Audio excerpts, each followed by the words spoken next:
हमारे समाज में ये साफ है कि अगर बेटा कुछ नहीं करता है तो शादी कर दो, लेकिन शादी के बाद क्या होता है देखिए। परेशान करके रख दिया इस लड़के ने, समझ में नहीं आता करूं तो क्या करूं। भाभी आप ऐसा क्यों नहीं करती, ब्रिजेश की शादी करवा दीजिए। शादी के बाद ना हर लड़का सुधर जाता है, क्योंकि उसके ऊपर जिम्मेदारी जो आ जाती है। अरे कौन लड़की शादी करना चाहेगी ऐसे बेरोजगार लड़के से। वैसे भी शादी ही हो जाए यही सही है, हमारा सर दर्द तो खत्म हो, फिर तो वही समझे जिसका ये दामाद बनेगा। और कर भी क्या सकते हैं, बेटी का पति है तो पालेगा ही। वैसे बोले तो भाभी मेरी नजर में एक लड़की है, बहुत ही सुंदर और मेहनती। आपका ही तो बात चलाऊं?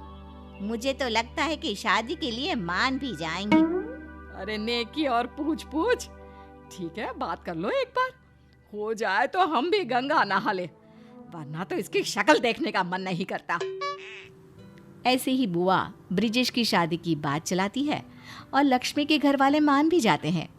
कुछ ही दिनों बाद लक्ष्मी की शादी हो जाती है ब्रिजेश के साथ। शादी के बाद, माँ जी ये मार्केट से कुछ सामान लाना था। अरे ब्रिजेश को दे देना, वो ले आएगा। वैसे भी उसको कुछ काम तो है नहीं, यही कर लेगा, पड़ा ही रहता है फालतू। माँ जी लेकिन इनको पता भी होगा कहीं कुछ गलत चीज ले आए तो। अरे फिक्र मत कर, कुछ गलत नहीं लाएगा। भाभी इस बेरोजगार को ऐसी चीजों का काफी एक्सपीरियंस है, और वैसे भी आप खुद ही सोच लो, नौकरी तो करता नहीं, घर पर बैठकर क्या करेगा, इसलिए मम्मी इसे ऐसे काम करने को दे देती है। अब जो आदमी नौकरी नहीं करेगा उसको घर के काम ही तो करने पड़ेंगे ना। लक्ष्मी को ये सब सुनकर बुरा लगता है। अगले दिन, आपके घर वाले बाहर वाले इनकी बात सुननी आपको अच्छी लगती है क्या? आप कोई नौकरी क्यों नहीं करते? नौकरी तो मैं भी करना चाहता हूँ, लेकिन मैं अपना ही कोई छोटा सा बिजनेस शुरू करना चाहता हूँ, और माँ इसके लिए तैयार नहीं होती। कहती है बहुत पैसा खर्च होगा, क्या पता चले ना चले। आप लोगों ने तो कोशिश करने से पहले ही हार मान ली। अगर आपको अपना ही कोई बिजनेस शुरू करना है तो मैं आपकी मदद करूंगी। क्या सच्ची में? लेकिन कैसे? देखिए आपको पैसों की जरूरत है ना, आप कुछ पैसे माँ जी से मांगी, कुछ पैसों का इंतजाम मैं करती हूँ। शाम को ब्रिजेश अपनी माँ से पैसों की बात करने के लिए जाता है। ब्रिजेश की माँ पड़ोस की औरतों से बात कर रही होती है। माँ आपसे कुछ बात करनी थी। हाँ तो बोल ना, यहाँ कौन सा कोई पराया बैठा है, सब अपने ही तो है, बोल क्या बात है। बोलिए ना, आप चुप क्यों खड़े हैं? अब माँ मैंने अपना एक बिजनेस शुरू करने का सोचा है, लेकिन क्या? माँ जी उसके लिए थोड़े पैसे लगेंगे, अगर आपके पास है तो। मेरे पास नहीं है कोई पैसे वैसे, लगता है इसका अभी तक बिजनेस का भूत उतरा नहीं। तुम्हारे ऊपर पैसे लगाने से अच्छा है कि मैं पैसों को आग लगा दूं। अरे नौकरी कर जाकर। लगता है ब्रिजेश ने काम करने का मन बना लिया है। मैं तो कहती हूँ जो बोल रहा है करने दो, कहीं बाद में मन बदल गया तो। अरे कुछ नहीं, ये बस पैसे खर्च करवाएगा, बिजनेस करना इसके बस की बात नहीं, उसके लिए दिमाग चाहिए।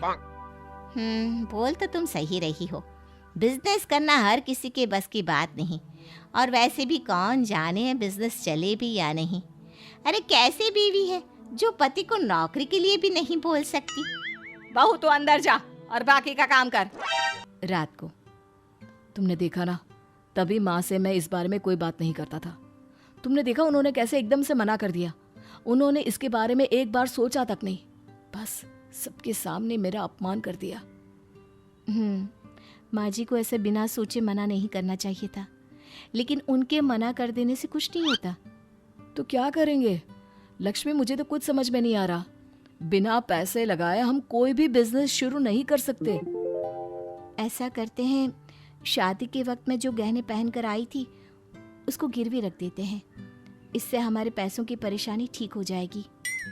पैसों के लिए तुम्हारे गहने गिरवी रखना, मुझे ये ठीक नहीं लगता। ये गहने तुम्हारे माँ बाप ने कितने प्यार से दिए थे, और फिर माँ भी तो सच्ची कहती है, पता नहीं काम चले ना चले। लो जी, पहले ही सोच लिया कि नहीं चलेगा। मुझे तो लगता है कि आप मुझे इससे 2 गुने गहने बनवा कर देंगे ना? जरूर, तुम्हें विश्वास है तो जरूर काम चलेगा, लेकिन अगर नहीं चला तो? अरे तब की तब देख लेंगे। अब ये करते हैं कि काम के लिए तैयारी शुरू कर देते हैं। कुछ महीनों बाद ब्रिजेश का कंप्यूटर कोचिंग सेंटर बनकर तैयार हो जाता है। तुम दोनों ने इसमें पैसे लगाकर बना तो दिया, लेकिन ये चलेगा नहीं चलेगा इसका भी कुछ पता है। अगर ना चले तो रोना धोना मेरे सामने ना करना। बहू तू तो समझदार थी, ऐसा काम करेगी मैंने सोचा नहीं था। तेरे गहने पर मेरी नजर थी कि मेरी बेटी के काम आएंगे, लेकिन तू। अरे रहने देना माँ, पैसों से सिर्फ सामान आता है। अब भाई तुम अपने स्टूडेंट्स भी भाभी के पैसों से खरीद के लाना। पता नहीं खोटे सिक्के पर कोई भरोसा करेगा भी या नहीं।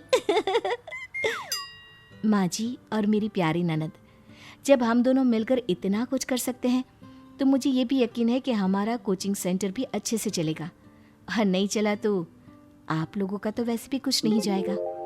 हाँ माँ, मैं इस कोचिंग सेंटर को खूब अच्छे से चलाऊंगा। मैं लक्ष्मी की उम्मीदों पर खरा उतरने की पूरी कोशिश करूंगा। अरे देखते हैं लक्ष्मी सच में तेरी जिंदगी की लक्ष्मी है या सिर्फ नाम की। इतने में आस पड़ोस की कुछ औरतें आती हैं। बधाई हो ब्रिजेश की माँ, आपके बेटे ने कोचिंग सेंटर खोल दिया।